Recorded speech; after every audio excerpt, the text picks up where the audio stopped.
spiritual nga buhat ni tatay. Basta sinamahan ko lang yung amahan nato. Nagdulas pa gani si tatay sa una. Kinabahan biya kami nun. Nagdulas sa ano. Kaya nagsapatas gana. Tapos pababa dyan, batuan. Nagdulas si tatay. Dagan-dagan good me. Kaya naguna gumi ni tatay yung ano. Kaya paunong lang miglakaw. Nung nagdulas si tatay, dagan-dagan may balik niya. Kaya ako tagadalag arinula ni tatay. Ako po'y magdala ni arinula ni tatay. Ako po'y magbuhos anak sa iyang ihi diha sa ano. So nai-istorya sa kalimutan sa una, sa 2012, nung nag-istorya si tatay sa pagkaadan. Insa may wani adan hari, pagkahuman ni iba.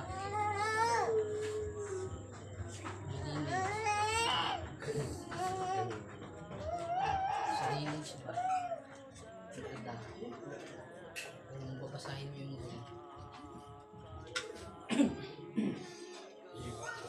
isa may linis si Adan ba? Sa linis. Sirang linig. Sa lineage ba? Kasi lineage kasi yung thing eh. From Adam to Jesus Christ, lineage siya ng God. Bloodline ng Christ, bloodline ang God dati. Kasi namamatay na, nagkakaroon pa rin ng ano eh, kamatayan yung bloodline ng God eh. Kasi si Adan ko, nisugdan ko sa Espiritu sa Diyos. So wala man ni kainot si Abel man tato. Apan patay man si Abel. Si Seth. Kung sa may pag nabasa mo sa Bible, kinsa man si Seth o si Adan, kung sa may comparison, kung sa may ano, paano mo basahin yung kuwan doon? Okay. Mao'y gisudlan sa espiritu Kung unsa itsura ni Adan, ni Adan. kung unsay boses ni Adan, boses ni Seth. Yung unay ano pala tandaan niya nga katugipili na sa Dios nga si Seth may next in line ni Adan. Sa tanang mga anak ni Adan, si Seth ra kay pareho itsura, kamukha ba? Mo nay kuan. So ang Ginoo bright kaayo. Bago siya mulakaw nagbuhatag siya palatandaan. Aron katong tunay nga nagtuon sa gingharian, dili malipat. Makaano ba, makaba. Malaman niya talaga kung asaan.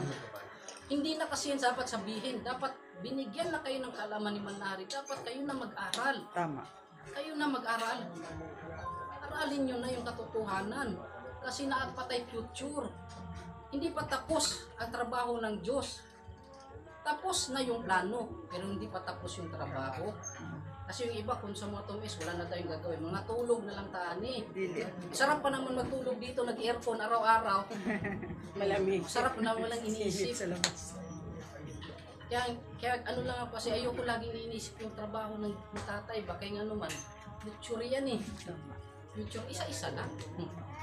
Huwag mong lahatin kasi pag nilahat mo, hindi mo makakaya yon na mabuang ka ang isa lang.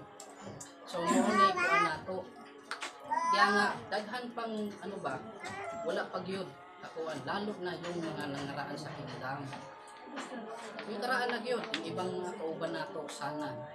Yung sana lang makaintindi unta sila. Kasi napako na sila doon po. Napako na sila doon. Hanggang kay tatay ng istorya. Hindi na nila alam kung ano yung next chapter ng hanarian sa Diyos. Wala na. So, pasalamat lang kami, lalo na siya rin, pasalamat lang ako pamilya. Siya rin Binancho, original talaga ng Lucian. May record talaga yun, ninito yung history niya na sinulat niya kasi importante kasi yun eh. Tama. Importante yung magkaroon tayo ng gospel, ano si tatay. Ano yung istorya niya sa yung kinabuhi. So, meron din akong nabigyan ng ano, sa 12, nagdamo gumagwid siya. Sa inano ko siya, patunayan mo, isulat mo, patunayan mo din sa si tatay. Patunayan, ano ba, isulat mo paano siya nag-jigo at hanggang kay Adan at paano siya naging Kristo. Paano siya naging Rizal. At paano siya naging siya. Yan. Isulat yun. Kasi i-justify natin yun. Ang Diyos napakatao pala. So, nung napakataong Diyos, hindi mo siya gingharian. Pagkahuman sa pagsulod sa ikapituto kaadlaw, magpahulay man ang Diyos. Asa man ang Diyos ron? Nagpahulay man. Hindi naman nato makita si tatay. So literal yun. Literal.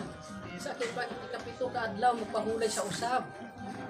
Nagpahulay, hindi na natin siya makita, hindi natin siya mapil.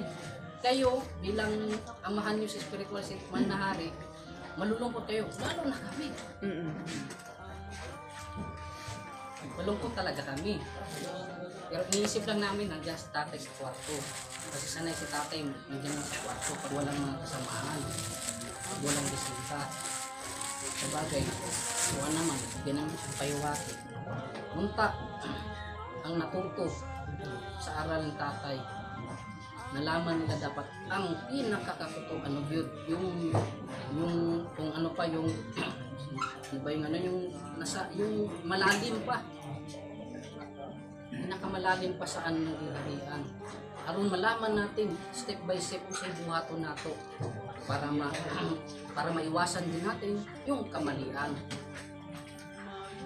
Kaya ang daming bumatikos sa gagawin natin ngayon eh. May mga bumatikos. Di naman sobrang dami. Ay bumatikos. Nag-against lang. Ewan ko lang. Yung gusto nila. Pero okay lang. Sa kanila lang yun doon. Sa kanila lang yun. Kung tayo man, kung sabihin lang tayo nagkamali eh. Diyos na bahala kung parisahan tayo. Tagapin natin. Ang tao kasi hindi tumatanggap ng kamalian. Hindi yan nag-grow as tao. Dapat kung matuto kang tumanggap ng mali, nag-grow ka kasi alam mo na yung mali. Hindi mo na yan ulitin pa. Walang mali dyan.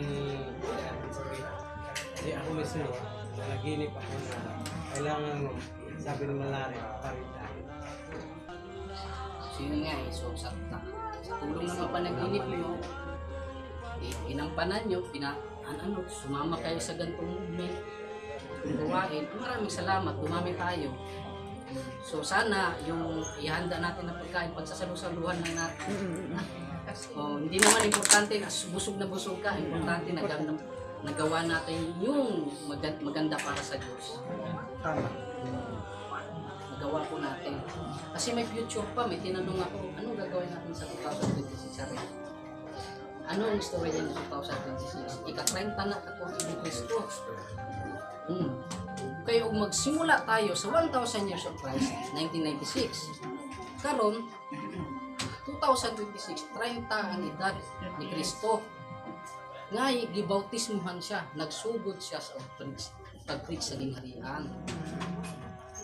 So, unsa na po yung istorya anak? Si Manari Ray bahala anak, diktahan lang tao. Yun lang. Ang tao nga diktahan yan, bisan pag sa sariling isip na sa isipin yan, basta tama lang. Ano yan, papayagan yan ng Diyos. Wala namang hindi papayagan ng Diyos eh. Papayagan ng Diyos, basta nasa ayos lang. Hindi yung magduha-duha pa. Kailangan kung may naisip ka, kung feeling mo tama talaga yun, na-stand mo yun. Kasi ang taong di marunong mag-stand sa niya, walang paninindigan. Manindigan tayo. Yung tunay na naniwala sa na ito, manindigan. Kung yun ang pinanindigan nila, kung ano man yung tama man sila o mali, panindigan din nila yun. Kasi may balik rin naman ang Diyos sa kanila dun. Ngayon, ang tanong ko, kung ginamit ka ng Diyos para sa mali, anong babalik sa iyo ng Diyos? Reyna, anong babalik ko ng Diyos sa tao gumawa ng mali? Para sa akin kasi, mali din eh. Hindi tayo i-guide ng tama ng Diyos. Kasi mali yung ginagawa natin. Hindi tayo papayagan ng Diyos na anong ibibigay sa iyo ng Diyos? parusa. Tama po, parusa. Kasi pinagawa ka ng mali. Matalino naman ng Diyos eh. Ayaw niya gamitin ng tao na espiritu niya yung mabuti talaga para gumawa ng mali. Kabalo ang Diyos kung kinsa iyang paggamito nana. Example na natin yan kung sino yung mga yung ginamit ng Diyos sa mali. Okay? Nandun sa kanila yung ambisyon. So, doon, para sa kanila yun. So, pasalamat lang yung tayo na hindi tayo ginawa sa ganyan. Ginamit. Kaya nga, ngayon, kung matapos lang natin yung April 11, ato lang hulapon sa Ginoo kung kanus niya ipakita ang iyang himala. kalibutan. Kasi institusyon yan. Ang Iglesia ni Cristo, institusyon yan. 5 million na tayo, ang laki. Oo, mayaman sila. Paano yan babagsak ng Diyos? Ang gagawin niya ba pareho kay Kibuloy? Na ang daming issue, na Senado na yun. So, depende na sa kanya yan. Parang may malaki silang event sa September 8. Yung katrabaho ko yung siya. Yung mother niya nagdala abroad na pwedeng sa dome. Sa doon sila.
So, ay mga picture plan. So, sa sunod na yun kasi basig, di na po na ito maano ba, makaya. Para hinahinay lang kahit ako nga, hindi ko makaya yung iniisip mga ganyan eh. Walay lahing dato sa kalibutan. Kung dato man ang Japan, karon dato ng Amerika, dili makahimo sa Pilipinas.